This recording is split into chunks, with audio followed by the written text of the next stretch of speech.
Alexander Lukashenko is also overseeing these drills.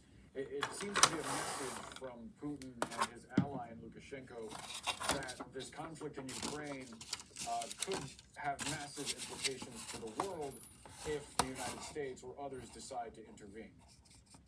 Yeah, I think that's absolutely right, Boris. I think that's absolutely the message that they're trying to send. Essentially, don't mess with Russia as this current crisis with Ukraine unfolds. And I was at some drills today, actually, here in Belarus, joint drills between the Russian and the Belarusian army. And I can tell you they unleashed some massive firepower at those drills as well, from the Air Force, but also from ground forces, too. And then you have those nuclear drills, which I think that was the clear message that both Vladimir Putin and Alexander Lukashenko, by his side, were really trying to send to the U.S. and to the world.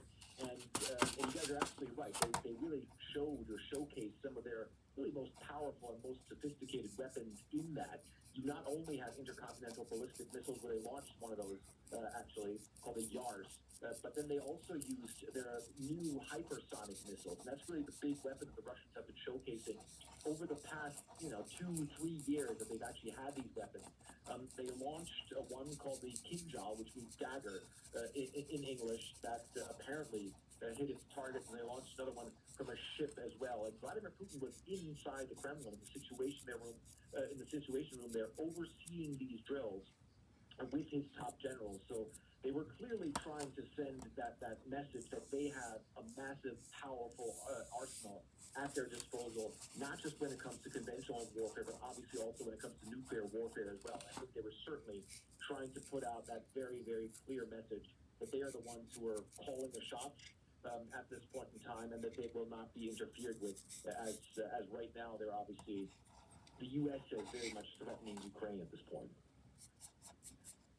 Fred Blanken reporting from Belarus. Thank you so much.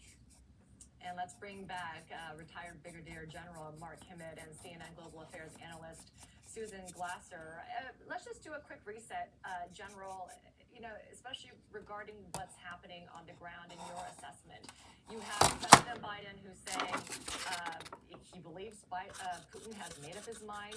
An invasion could happen in the coming days. You have these helicopter forces from Russia that are getting closer to the Ukrainian border. That country is surrounded on 3 sides right now.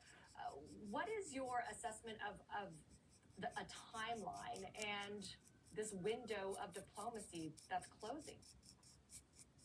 Well, actually, I don't think the window of diplomacy is changing at all. I think it's still open.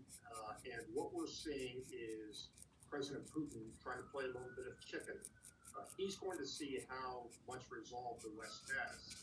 There's an old expression, keep pushing the bandit in until you hit bone.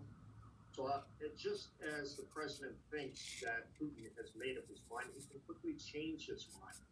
So I think what we have here is a game of chicken, and Putin is going to see and wants to see who's going to blink first.